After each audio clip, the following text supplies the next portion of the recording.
Hello students, myself Suman. Welcome to my YouTube channel Study with Suman. Dear students, in this video, we will take class 8th as history of NCERT pattern. Our book is Civics, chapter number 5, न्यायपालिका.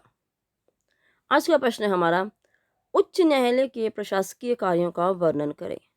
उच्च न्यायालय यानी कि जो high court है, जो एक राज्य का सबसे ऊपर कोर्ट होता है, वो है हाई कोर्ट.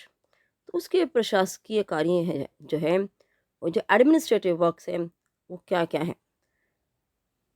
पहला है, उच्च न्यायालय को राज्य के अन्य सभी न्यायालयों तथा न्यायाधिकरणों, जिसमें सैनिक न्यायालयों को छोड़कर, यानी कि जो मिलिट्री कोर्ट्स हैं उन्हें छोड़कर, उन सभी पर देखरेख करने और उनका निरीक्षण करने का अधिकार है. अर्थात उन सब की जो भी कार्यवाहियाँ हैं, उन सब का कभी भी किसी भी समय हाई कोर्ट निरीक्षण कर सकता है, उनको टेस्ट कर सकता है.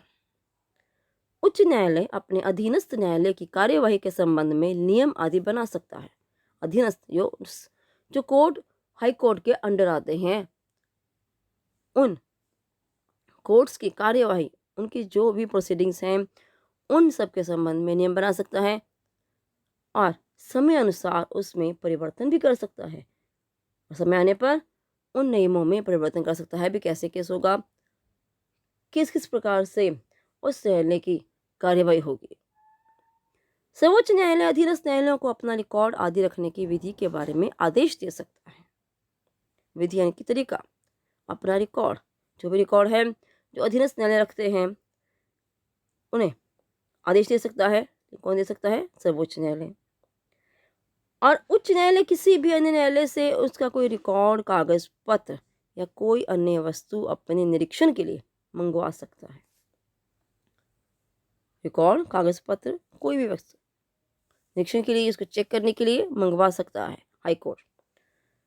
यह देखना भी उच्च न्यायालय का कर्तव्य है कि कोई अधीनस्थ न्यायालय अपनी शक्ति सीमा का उल्लंघन तो नहीं करता.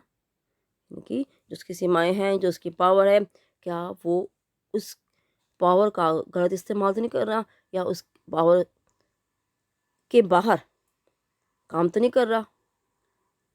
तो अपने कर्तव्यों का निश्चित विधि के अनुसार ये पालन करता है, यानी कि जो निश्चित कानून है उनके अनुसार ही वो उनका पालन करता है. उच्च न्यायालय यदि अपने अधीनस्थ किसी भी न्यायालय से किसी भी मुकदमे को अपने पास मंगवा सकता है और यदि आवश्यक समझे तो स्वयं भी उसका निर्णय कर सकता है, अर्थात उस मुकदमे का स्वयं भी फैसला कर सकता है. वह अधीनस्थ न्यायालय को उसका शीघ्र न्याय करने का आदेश भी दे सकता है. यदि उसे लगता है कि उच्च न्यायालय को लगता है कि कोई भी ऐसा केस है जो लंबे समय तक लटका हुआ है या उसे बहुत समय लग रहा है, तो वो उसे कहता है कि इसका बहुत जल्दी से निपटारा करो, इसका फैसला करो. यदि ऐसा नहीं होता है किसी मामले में, तो उस केस को उच्च न्यायालय अपने पास भी मंगवा सकता है. उच्च न्यायालय यदि आवश्यक समझे तो किसी मुकदमे को एक न्यायालय से दूसरे न्यायालय को हस्तांतरित कर सकता है. यदि ऐसा लगता है कि इस न्यायालय में, इस कोर्ट में एक किसी भी केस का जो निपटारा है, जो फैसला है, वो नहीं सही ढंग से हो पा रहा है, या उस केस की कार्यवाही सही ढंग से नहीं चल रही है, तो वो किसी दूसरे कोर्ट को, यानी कि उस राज्य के, अपने राज्य के किसी भी कोर्ट को वो केस जो है ट्रांसफ़र कर सकता है. उच्च न्यायालय अन्य न्यायालयों में काम करने वाले कर्मचारियों के वेतन, भत्ते और सेवा की शर्तें भी निश्चित कर सकता है. मतलब क्या इसका, कुछ न्यायालय जो है पूरे राज्य का कोर्ट होता है, पूरे राज्य के सभी न्यायालय जो है इसके अंडर होते हैं. उन सभी के जितने भी काम हैं, चाहे वो कर्मचारियों के वेतन भत्ते हैं, चाहे कोई भी कार्यवाही है, उन सभी पर क्या करता है, वो कंट्रोल रखता है और उन सभी को अपने अनुसार चला सकता है. उच्च न्यायालय को अन्य न्यायालयों के न्यायाधीशों की पदोन्नति, अवनति, अवकाश, पेंशन, भत्ते आदि के बारे में नियम बनाने का पूरा अधिकार है. पदोन्नति के प्रमोशन, अवनति, डिमोशन. डिमोशन मतलब किसी को उसके पोस्ट से नीचे की पोस्ट देना. अवकाश, छुट्टी के बारे में, पेंशन, भत्ते आदि के बारे में नियम बनाने का अधिकार है. उच्च न्यायालय अपने अधीन काम करने वाले अधिकारियों, यानी कि जो उस न्यायालय में काम करते हैं, तथा कर्मचारियों की नियुक्ति करता है और उनकी सेवा की शर्तें निश्चित करता है. यह कार्य मुख्य न्यायाधीश द्वारा किया जाता है.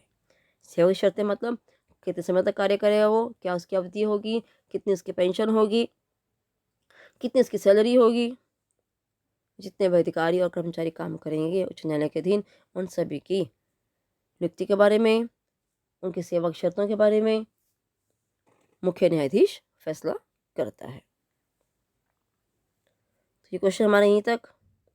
उम्मीद करती हूँ कि आप सबको यहाँ तक से समझ में आ गया होगा कि उच्च न्यायालय जो है वो क्या कर सकता है, प्रशासनिक कार्य उसके क्या क्या है। I hope all of you have understood very well. Do like, share and subscribe my YouTube channel Study with Suman. Thank you.